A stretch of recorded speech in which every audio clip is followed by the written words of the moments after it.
बिस्मिल्लाहिर्रहमानिर्रहीम। अस्सलाम वालेकुम नाज़रीन, मैं हूं अहमद फवाद और आप देखते हैं मुझे मेरे यूट्यूब चैनल और फेसबुक पेज पर। नाज़रीन, आज की सबसे बड़ी ब्रेकिंग न्यूज़ फॉरेन फंडिंग के हवाले से है। फॉरेन फंडिंग के हवाले से जो मामला है, जो केस है, स्क्रूटनी कमेटी की जो रिपोर्ट है वो सामने आ चुकी है। क्या इमरान खान साहब के ऊपर फॉरेन फंडिंग साबित हो गई है और क्या वो नाअहल होने जा रहे हैं? उस स्क्रूटनी कमेटी की जो रिपोर्ट है उसमें क्या लिखा है, माहिरीन की इस हवाले से क्या राय है, क्या ये फॉरेन फंडिंग रिपोर्ट में जो अकाउंट सामने आए हैं जो कि जाहिर नहीं किए गए, जो उनमें ममनुआ जो एक अमाउंट सामने आई है करोड़ों रुपए की जो कि जाहिर नहीं किए गए, उसके बाद अब क्या होने जा रहा है? क्या वाकई इमरान खान साहब के ऊपर ये फंडिंग जो थी वो साबित हो चुकी है और अब नाज़रीन मामला किस जानिब बढ़ रहा है? ये सारी की सारी जो तफसीलात हैं वो आज की इस व्लॉग में आपके सामने में रखने जा रहा हूं। सबसे पहले नाज़रीन, ये जो फॉरेन फंडिंग की रिपोर्ट है, इस रिपोर्ट के कुछ बड़े अहम और ख़ास जो पॉइंट्स हैं वो मैं आपको बता दूं ताकि सारा जो मामला है वो अंडरस्टैंड करने में आपको आसानी हो सके। तो मामला नाज़रीन कुछ इस तरीके से है कि ये जो रिपोर्ट सामने आई, इस रिपोर्ट के बाद एक बात सबसे पहली जो सामने आई वो ये कि 31 करोड़ की जो अमाउंट है जो कि मुख्तलिफ अकाउंट्स में मौजूद थी, ये अमाउंट और वो जो अकाउंट्स थे वो जाहिर नहीं किए गए। इसके अलावा नाज़रीन इस रिपोर्ट में अंदर इस रिपोर्ट के अंदर दो मुख्तलिफ जगहों पर जो अकाउंट नंबर थे वो मुख्तलिफ लिखे हुए थे। बहरहाल मुतादिद ऐसे अकाउंट्स हैं जो कि पाकिस्तान तहरीक इंसाफ की जानिब से जाहिर नहीं किए गए। ये जो सारा मामला था ये 2008 से लेकर 2013 तक का था, यानी कि 5 साल का था। और इस रिपोर्ट के मुताबिक नाज़रीन 2008 से लेकर 2009 में कुल जो है वो 7 अकाउंट थे पाकिस्तान तहरीक इंसाफ के, लेकिन माफ कीजिएगा,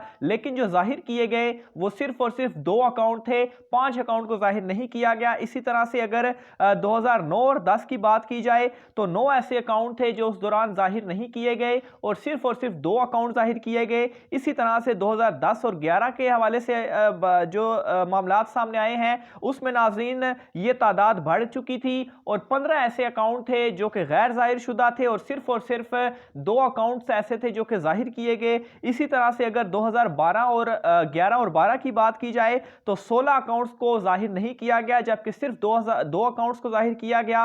और इसी तरह से अगर 12 और 13 की बात की जाए तो 18 ऐसे अकाउंट थे नाज़रीन जो कि जाहिर नहीं किए गए और उस वक्त जो जाहिर किए गए थे अकाउंट वो सिर्फ 4 थे। तो ये नाज़रीन ये जो 5 साल थे और जो रिपोर्ट थी उसके मुताबिक जितने अकाउंट गैर जाहिर शुदा थे और जो अकाउंट जाहिर शुदा थे उसकी तफसीलात आ गई। अब नाज़रीन मामला इसमें इस तरीके से है कि पाकिस्तान तहरीक इंसाफ जो है वो ये कहती है कि एक तो ये फिगर जो है वो ठीक नहीं है, कोई 26 के करीब उनके अकाउंट से, और इसमें से भी नाज़रीन जो 6 अकाउंट ऐसे हैं जो कि उनके नहीं है, वो जो है कोई उनकी जो झैली तंजीम है वो उसके हैं और ये फलाही कामों के लिए इस्तेमाल होते रहे, लेकिन इसके हवाले से कोई कंफर्मेशन नहीं है।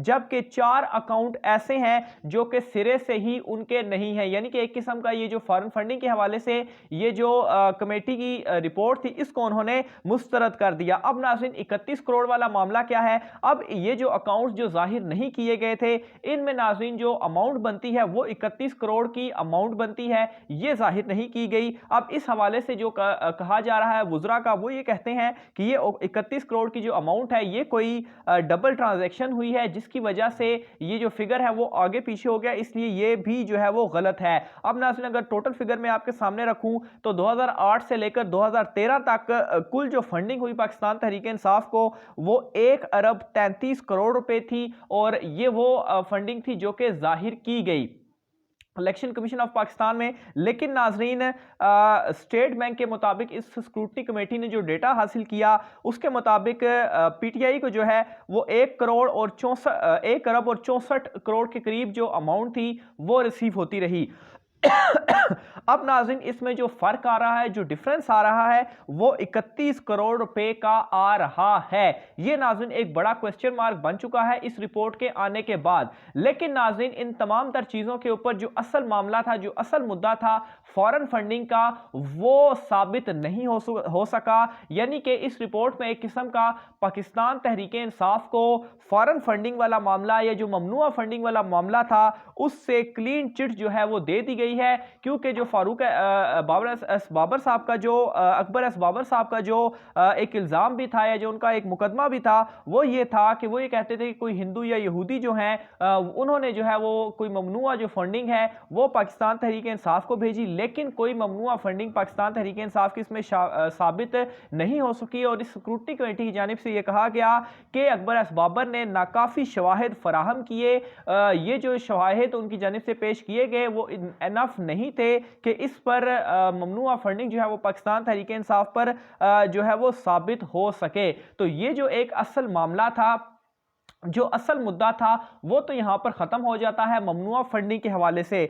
लेकिन नाज़रीन यहाँ पर एक और जो नया कट्टा खुल गया है वो ये है कि अगर पाकिस्तान तहरीक इंसाफ के ये जो अमाउंट में डिफरेंस आ रहा है 31 करोड़ का, या ये जो कुछ अकाउंट्स थे ये उन्होंने जाहिर नहीं किए, इन अकाउंट्स के ऊपर उनके खिलाफ कार्रवाई जो है वो की जा सकती है।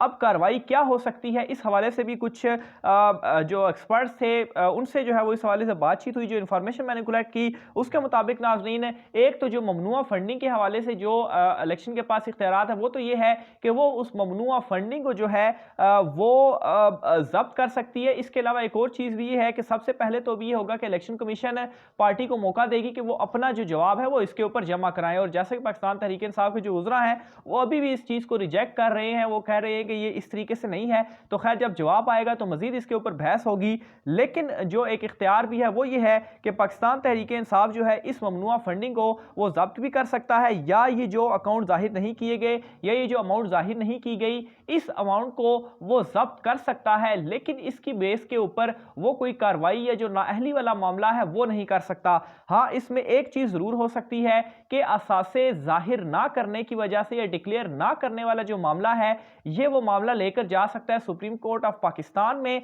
और वहाँ पर वो नाअहली वाला जो मामला है वो उनके सामने रख सकता है। लेकिन इसका दूर दूर तक कोई निशान जो है वो दिखाई नहीं देता। क्यों? इसकी जो सबसे बड़ी रीज़न मैं आपको ये बताऊं कि जो अरकान असेंबली होते हैं उनकी जानिब से भी असासे इलेक्शन कमीशन ऑफ पाकिस्तान में डिक्लेयर करने पड़ते हैं, और अगर वो असासे डिक्लेयर ना करें तो उनकी मोतली जो है वो हो सकती है। तो इसलिए ये जो नाअहली वाला मामला है ये कहीं दूर दूर तक नज़र नहीं आ रहा। लेकिन नाज़रीन एक जो राय है वो ये ज़रूर मौजूद है कि इलेक्शन कमीशन ऑफ पाकिस्तान अव्वल तो इनको जब्त कर सकता है, लेकिन इलेक्शन कमीशन खुद जो है वो कोई कार्रवाई इसके ऊपर नहीं कर सकता, लेकिन सुप्रीम कोर्ट में जा सकता है। और फिर अगर सुप्रीम कोर्ट में स्ट्रांग कोई एविडेंस और मामला जो है वो सामने रखे जाएं तो वहां पर जो नाअहली वाला मामला है वो हो सकता है। तो बहरहाल नाज़रीन, एक बहुत बड़ी ये खबर थी फॉरेन फंडिंग के हवाले से जिसका 3 साल तक जो है वो इंतजार किया जा रहा था। और इसकी एक और चीज़ भी मैं आपके सामने रखूं कि तकरीबन 3.5 साल इस स्क्रूटनी कमेटी को इस वजह से भी लगे कि स्क्रूटनी कमेटी ने खुद जो है वो ये कहा है कि अकबर एस बाबर भी और पाकिस्तान तहरीक इंसाफ भी चूंकि उस तरह से कॉपरेट नहीं कर रहे थे, इनसे बहुत सारी जो चीज़ें थी वो हम मांग रहे थे उस तरीके से हमें मुहैया नहीं की जा रही थी, जिसकी वजह से इतना अरसा जो है वो लगा। तो बहरहाल ये जो रिपोर्ट सामने आई है इसमें जो असल मामला था, असल मुद्दा था फॉरेन फंडिंग का, वो ख़त्म हो चुका है। पाकिस्तान तहरीक इंसाफ को क्लीन चिट मिल चुकी है। अब जो एक नया मामला खुला है इसमें वो गैर जाहिर शुदा जो अकाउंट्स थे और जो रकम थी वो जाहिर नहीं की गई, लेकिन इसके ऊपर भी पाकिस्तान तहरीक इंसाफ को ये मौका दिया जाएगा कि वो अपना जवाब जमा करवाएं, जो कि ऑलरेडी वो मुस्तरद करते हैं। बहरहाल उनका जवाब क्या आता है उस हवाले से जो भी तफसीलात होंगी वो भी आप नाज़रीन के साथ शेयर करते रहेंगे। मामला कहाँ पर जाता है, मजीद इस की जो कार्रवाई है वो क्या होती है वो भी आप नाज़रीन के साथ शेयर करते रहेंगे। अपनी राय का इज़हार कमेंट बॉक्स में लाजमी कीजिएगा। आज के व्लॉग से इतना ही, मुझे इजाज़त दीजिए। अल्लाह हाफिज़।